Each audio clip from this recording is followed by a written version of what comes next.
Assalamualaikum warahmatullahi wabarakatuh. Salam sejahtera untuk kita semua. Yang terhormat Ibu Dr. Desmiza, SEMSI, selaku dosen pengampu mata kuliah Kapita Selekta Manajemen.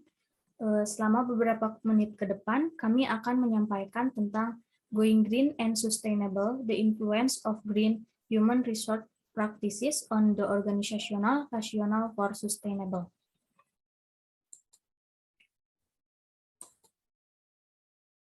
Sebelumnya, perkenalkan kami dari kelompok 3 yang beranggotakan Rizky Srijiana Heliskawati dengan NIM akhir 048, Nia Kurniawati dengan NIM akhir 035, Asri Riani dengan NIM akhir 037, Regina Gultom dengan NIM akhir 051, Erni Maulani dengan NIM akhir 063, dan saya sendiri Indah Hadianingsih dengan NIM akhir 040. Baik, yang pertama yaitu adanya fenomena atau gap. Keberlanjutan organisasi ini memang menjadi fokus inti bagi sebuah organisasi. Selain praktik yang dapat dilakukan, Green Human Resource Management, hal penting lainnya adalah bagaimana karyawan merasakan dan memahami tentang pandangan organisasi mengenai keberlanjutan, atau dikenal sebagai Organizational Rationale for Sustainability atau ORS, alasan organisasi untuk berkelanjutan. Menurut Tosti, Karas, Lam, dan Thomas tahun 2017. ORS yang dipahami oleh karyawannya memiliki potensi untuk menjadi lebih kuat, menurut Tosti, Karas, dan kawan-kawan tahun 2017. Oleh karena itu, organisasi yang berniat untuk go green harus membuat karyawannya mampu memahami dan percaya bahwa mereka secara aktif mendukung keberlanjutan. Akan tetapi, belum ada penelitian mengenai praktik apa saja yang memiliki pengaruh untuk meningkatkan ORS atau persepsi karyawan mengenai kebijakan Go Green yang akan mendukung perusahaan dalam mencapai keberlanjutan perusahaan. Dalam pengenalan dan perubahan organisasi ke arah lingkungan praktik, Green Human Resource Management menjadi lebih penting untuk mempengaruhi sikap dan perilaku karyawan yang diinginkan perusahaan terhadap lingkungan. Praktik Green Human Resource Management dapat dilakukan dalam rekrutmen, seleksi, pelatihan, dan kompensasi, yang mana praktik-praktik tersebut dapat membantu organisasi mencapai tujuan berkelanjutan melalui karyawan. Baik, yang selanjutnya akan disampaikan oleh rekan saya, Regina Gultom. Waktu dan layar dipersilahkan. Baik, terima kasih untuk moderator. Di sini saya akan menjelaskan tentang tujuan penelitian. Tujuan penelitian di sini untuk menguji peran praktik hijau yang tadi sudah disebutkan oleh moderator tadi, ada perekrutan, pelatihan, dan kompensasi yang dikombinasikan dengan jenis kelamin dan usia dalam mempertahankan ORS yang dirasakan atau persepsi karyawan dalam konsep hijau ini. Lalu next. Boleh di next, moderator? Ya, selanjutnya ada manfaat penelitian. Di sini ada dua manfaatnya. Yang pertama ada manfaat teoritis. Penelitian ini diharapkan dapat menambah pengetahuan dan wawasan para pembaca mengenai Green Human Resource Management yang dapat diterapkan di perusahaan. Nah, penelitian ini juga dapat membantu peneliti selanjutnya untuk memahami persepsi karyawan tentang nilai dan prioritas yang diberikan organisasi mereka untuk keberlanjutannya. Lalu next, boleh next? Ada manfaat praktis. Manfaat praktis di sini untuk meningkatkan kesadaran perusahaan akan pentingnya kebijakan hijau atau Go Green yang dapat membantu melestarikan lingkungan serta keberlanjutan perusahaan. Nah, manfaat praktis lainnya adalah sebagai masukan bagi perusahaan untuk melakukan Green Human Resource Management serta mengetahui praktik Green Human Resource Management apa saja yang mendukung keberlanjutan perusahaan. Boleh di next? Selanjutnya ada kajian teori. Nah, di sini ada the Organizational Rationale for Sustainability.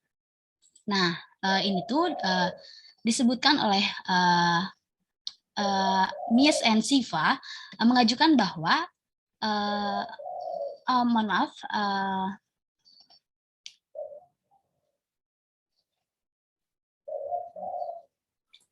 ya mohon maaf sebelumnya. Jadi hasil literatur ini menunjukkan bahwa persepsi karyawan mengenai nilai dan kepentingan yang melekat pada organisasi mereka terhadap keberlanjutan lebih penting daripada perilaku aktual organisasi dalam menentukan identifikasi organisasi dan perilaku. Jadi maksudnya di sini perilaku dari karyawan, persepsi karyawan, bagaimana tingkah laku, bagaimana mereka memberikan sumbangsih kepada perusahaan mengenai konsep Go Green, itulah yang penting daripada kebijakan perusahaan itu sendiri, karena yang akan menjalankan suatu kebijakan itu adalah karyawan itu sendiri. Lalu ada kajian teori selanjutnya itu Sustainability dan Green Human Resource Practice. Nah, itu apa-apa saja hal-hal yang dapat dilakukan dalam mendukung Green Human Resource Management. Nah, di sini atau kalau bahasa Indonesianya tuh sumber daya manusia hijau. Apa tuh? Bukan sumber dayanya hijau ya, bukan, tapi sumber daya manusia, manajemen sumber daya manusia dalam konsep hijau, dalam konsep kelestarian lingkungan. Nah, hal-hal yang dapat dilakukan di sini ada green hiring, terus ada green training dan green compensation. Green hiring ini adalah isinya adalah seleksi dan rekrutmen yang berwawasan, maksudnya yang membawa konsep hijau dalam pelaksanaannya. Jadi misalnya dalam green hiring kita tuh melakukan rekrutmen dalam rekrutmen itu kita menerapkan konsep hijau. Jadi kita misalnya melakukannya tidak dengan surat menyurat, itu kan bisa menghabiskan kertas ya, bisa menghabiskan pohon-pohon kita, terus bisa juga jadinya meningkatkan polusi karena harus mengantarkan surat tersebut. Jadi kita menerapkan konsep Go Green. Bisa sekarang semuanya lewat online, dan kita juga sekalian menghemat pohon, melestarikan pohon, kita juga menghemat maksudnya menjaga polusi udara kita ini. Terus selanjutnya ada misalnya seleksi.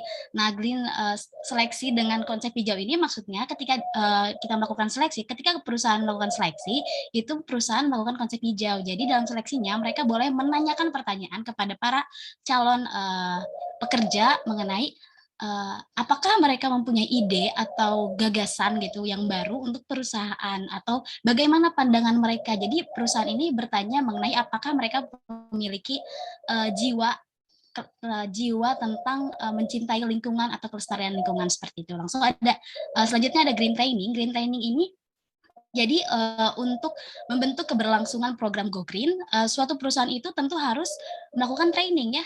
Ini terutama untuk anak-anak muda yang belum berpengalaman. Seperti yang dikatakan di abstrak itu tadi, mengatakan green training lebih cocok untuk karyawan yang muda, karena karyawan muda mungkin belum ada pengalamannya gitu ya.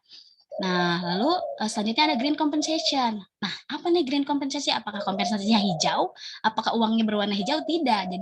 Jadi green compensation ini memberikan semacam reward ya. Bisa aja berupa uang atau cash atau produk atau jaminan lain atau peminjaman atau kredit mobil motor yang listrik gitu ya, hemat energi gitu, untuk para pekerja yang telah mendukung program Go Green dari perusahaan ini, karena kan mereka telah mau mengikuti program atau kebijakan yang diterapkan oleh perusahaan gitu. Lalu selanjutnya ada pengaruh usia dan gender. Nah, di sini tuh pengaruh usia dan gender itu yang ini ya, yang effect of gender and age on sustainability. Jadi ini tuh bagaimana usia dan gender itu dapat berpengaruh terhadap sustainability. Nah, gender sustainability maksudnya dalam konsep hijau ya, dalam konsep Go Green. Nah, kalau gender ini tuh biasanya berpengaruh karena untuk perempuan rata-rata ini perhatiannya untuk masalah nature tuh ada. Mereka tuh mencintai lingkungan biasanya karena sudah ada naluri untuk melindungi dan merawat. Ada kemungkinan perempuan lebih care terhadap berjalannya konsep Go Green ini. Lalu usia. Masalah usia itu juga hal yang penting yang perlu diperhitungkan, karena beda usia, beda cara pandang. Tetapi memang untuk pegawai muda, cara untuk membuka pemikiran mereka mengenai kepedulian lingkungan itu jauh lebih mudah, dan karena karyawan yang masih muda itu masih berkembang dan mindset-nya lebih terbuka. Mungkin itu yang dapat saya jelaskan. Saya kembalikan lagi kepada moderator. Terima kasih. Baik, yang selanjutnya akan disampaikan oleh Mia Kurniawati. Waktu dan layar dipersilahkan. Terima kasih kepada moderator. Baik, di sini saya akan ambil alih. Di sini saya akan membacakan beberapa penelitian terdahulu. Yang pertama itu judul-jurnalnya Pengaruh Green Human Resource Management terhadap Sustainable Business Pendekatan Konsep. Penulisnya yaitu Novita Dewi Purnama dan Leni Cinawangsari. Nama jurnalnya itu Seminar Nasional Peningkatan Mutu Perguruan Tinggi. Halamannya yaitu 032 sampai 39 tahun 2019. Persamaan dari jurnal ini yaitu konsep teori dari kedua jurnal yang sama, yaitu konsep teori rekrutmen hijau, pelatihan hijau, kinerja hijau, dan kompensasi hijau. Perbedaannya yaitu pada jurnal acuan, peneliti menggunakan karyawan sebagai sampel yang ia terapkan pada penelitiannya, sedangkan pada jurnal pembanding, penelitian mewawancara 3 manajer di perusahaan. Kesimpulannya, berdasarkan pada teori dari studi empiris, maka kesimpulan artikel ini dapat dikemukakan lebih detail atau lebih rinci bahwa yang pertama, green recruitment berpengaruh positif dan terhadap sustainable business. Yang kedua, green training berpengaruh positif dan terhadap sustainable business. Yang ketiga, green performance apresial berpengaruh positif terhadap sustainable business. Yang keempat yaitu green compensation dan reward berpengaruh positif juga terhadap sustainable business. Yang kelima yaitu green human resource manajemen berpengaruh positif dan terhadap sustainable business. Next. Yang kedua itu judul jurnalnya Green Human Resource Management dan Kinerja Lingkungan Kasus Studi pada Rumah Sakit di Kota Palembang. Penulisnya yaitu Muhammad Ihsan Hajri, Badia Parizade, Zunaidah, dan Wita Parla WK. Nama jurnal yaitu InnovBiz, Jurnal Inovasi Bisnis, volume 8, halaman 182 sampai 192 tahun 2020. Persamaannya yaitu jurnal utama dan pembanding mengumpulkan datanya sama-sama menggunakan kuesioner. Perbedaannya yaitu jurnal utama untuk menguji peran perekrutan hijau, pelatihan hijau, dan kompensasi hijau berdasarkan usia dan jenis kelamin dalam mempertahankan alasan organisasi untuk keberlanjutan ORS atau Organizational Rationale for Sustainability, sedangkan jurnal pembanding untuk menganalisis pengaruh GHRM yang terdiri dari variabel green recruitment and selection, green training, dan green compensation, baik secara parsial maupun bersama-sama terhadap kinerja lingkungan rumah sakit di Kota Palembang. Kesimpulannya yaitu green recruitment and selection, green training, green compensation secara parsial berpengaruh signifikan terhadap kinerja lingkungan pada rumah sakit di Kota Palembang. Green recruitment dan selection, green training, dan green compensation secara bersama-sama berpengaruh signifikan terhadap kinerja lingkungan pada rumah sakit di Kota Palembang. Next. Berikutnya itu judul jurnalnya ialah The Impact of Green Human Resource Parties of Environment Performance. Penulisnya yaitu Syakira Kaharudin, Patinggi F, Hasrul M, Latif B, Paluturi S.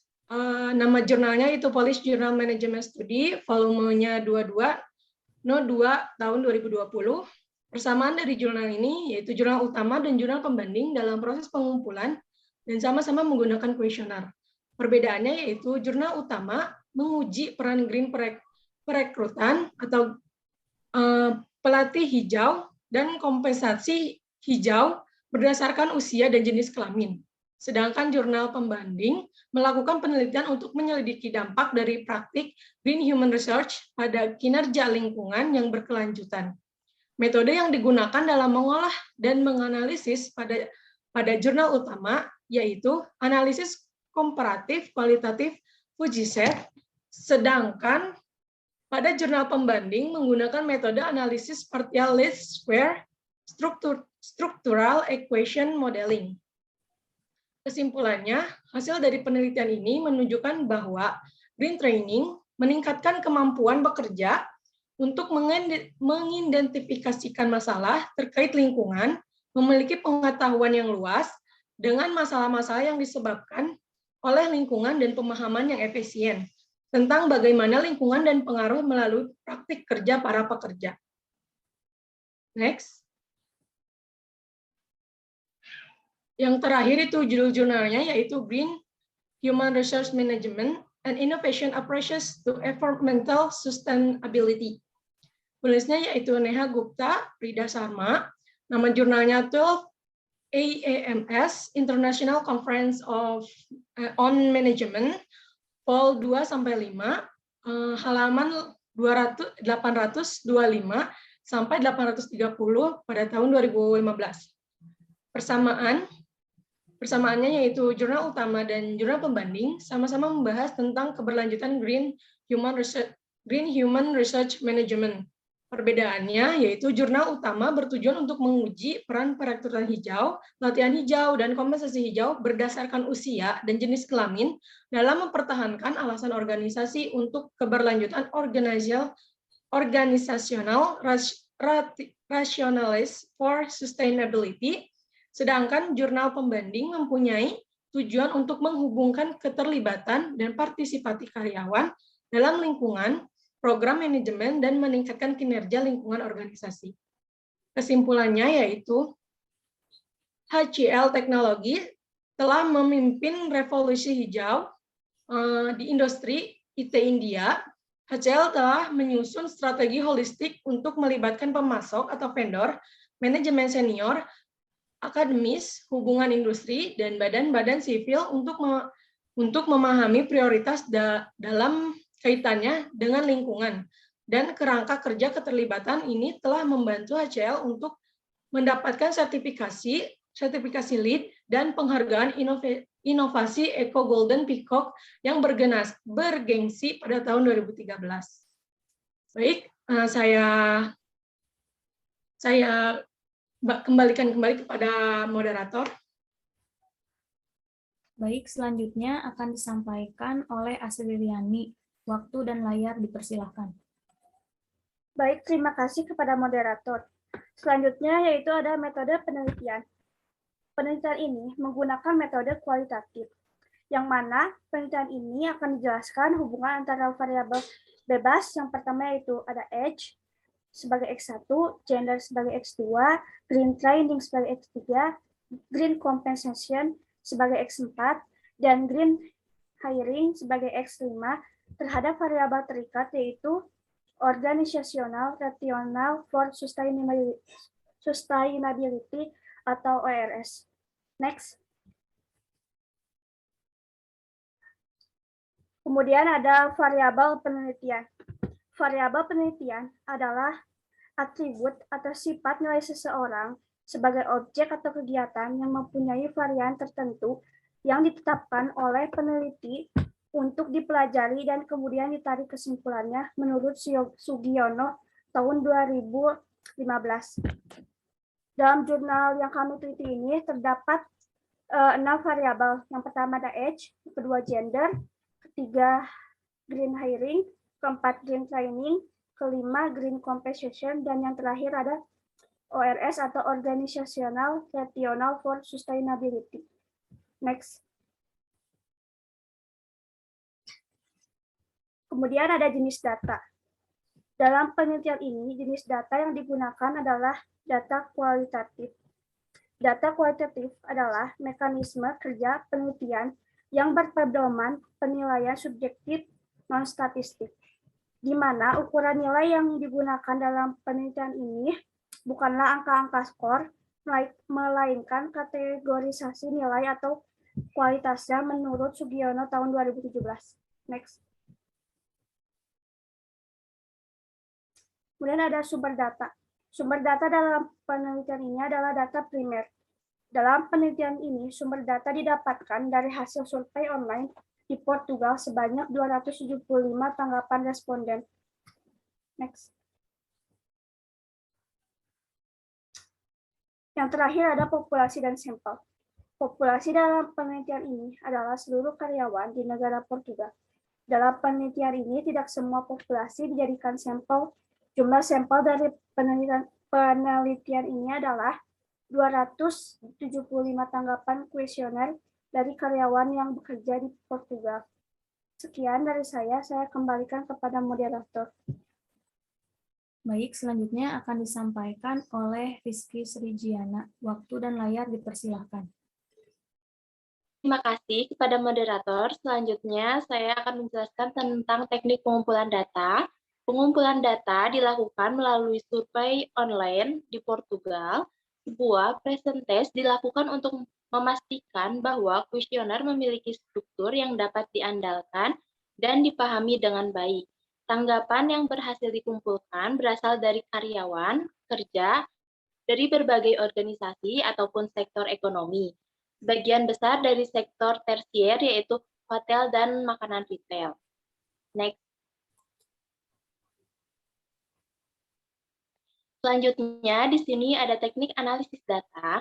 Teknik analisis data yang digunakan adalah komparatif, kuantitatif, uji set, yang dikembangkan oleh Charles Surgin pada tahun 1987. Metode ini mengumpulkan untuk mengidentifikasi kondisi atau kombinasi kondisi yang dijelaskan ada atau tidak adanya hasil yang diberikan, karena menangkap beberapa interaksi dan hubungan sebab akibat yang kompleks yang mengarah pada hasil tersebut. Next.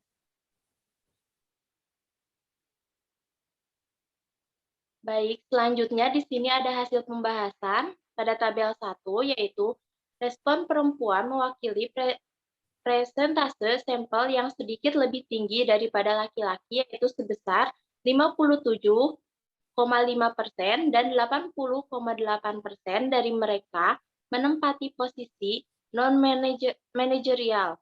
Sedangkan dari total laki-laki, 93% memegang posisi manajerial.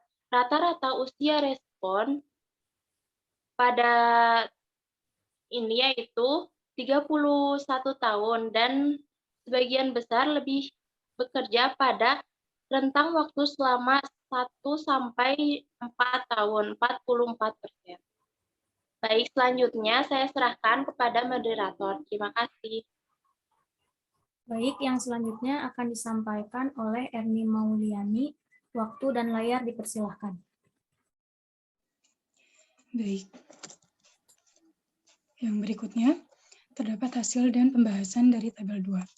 Tabel 2 menyajikan hasil dari kondisi yang diperlukan untuk hasil ORS dan ketidakterbatasan ORS. Hasil yang disajikan pada tabel 2 ini menunjukkan bahwa hanya green training yang dianggap sebagai kondisi yang diperlukan untuk ORS, dan hanya keterbatasan green hiring yang diperlukan untuk keterbatasan ORS. Untuk mendukung ORS, organisasi perlu berinvestasi dalam green training, sekaligus menghindari dalam mengabaikan green hiring terhadap karyawan baru.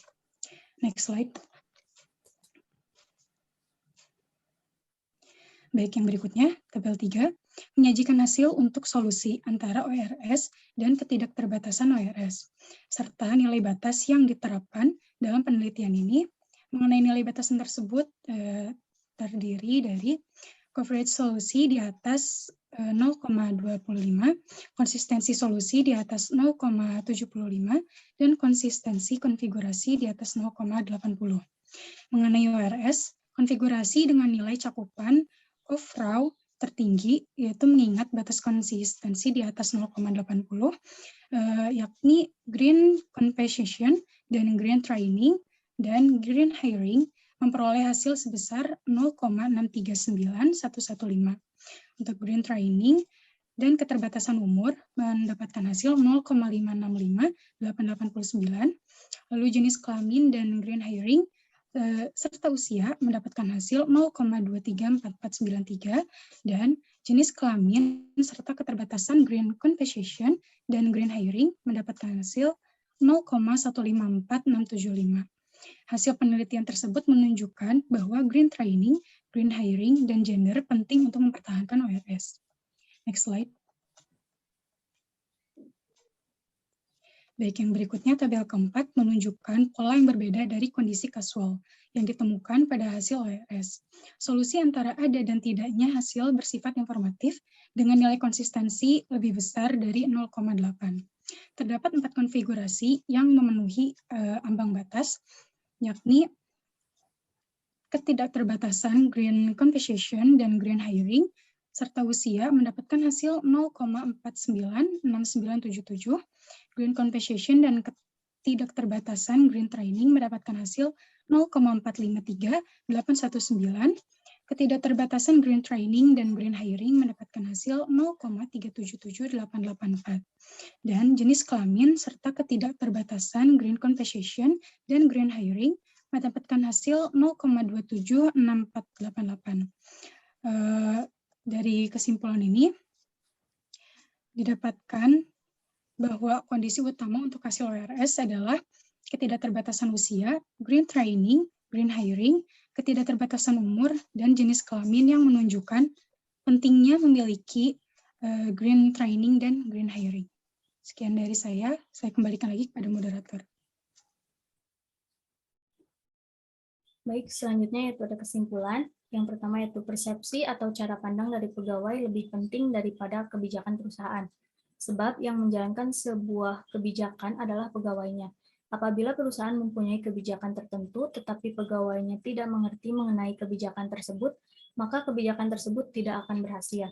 Yang kedua yaitu berdasarkan hasil analisa. Perusahaan lebih baik berfokus pada perekrutan pegawai yang mempunyai visi dan misi yang sama dengan perusahaan. Dalam hal ini yaitu pelestarian lingkungan dan Go Green. Juga memiliki ide untuk menjaga kelangsungan program Go Green dan mendukung dengan sepenuh hati.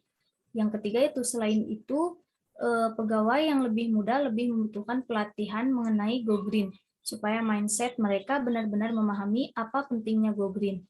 Sebaliknya pada pegawai yang lebih tua, cara pandangnya semakin bijaksana. Mereka lebih mudah untuk merubah mindset-nya mengenai kelestarian lingkungan dan juga bisa bersikap sesuai yang diharapkan visi misi perusahaan. Yang keempat yaitu laki-laki lebih support kebijakan Go Green, perempuan tidak sebanyak laki-laki. Dan yang terakhir, kompensasi tidak diperlukan dalam kebijakan Go Green. Selanjutnya itu ada saran. Yang pertama, perlu dilakukan penelitian secara empiris mengenai mengapa kompensasi hijau tidak diperlukan dalam menjalankan kebijakan hijau. Yang kedua, yaitu melakukan penelitian dengan jangkauan yang lebih luas agar kesimpulan dapat mengenal. Dan yang ketiga, komposisi dari responden sebaliknya lebih diimbangkan antara manajerial dan non-manajerial dan memperluas gender. Dan yang terakhir, penelitian masa depan harus mempunyai tujuan untuk meningkatkan ORS yang dirasakan dengan dimensi organisasi yang terukur atau dapat diidentifikasi, seperti pernyataan misi atau visi atau sertifikasi lingkungan atau standar ISO. Mungkin cukup sekian yang dapat kami sampaikan. Kurang dan lebihnya mohon dimaafkan. Wassalamualaikum warahmatullahi wabarakatuh.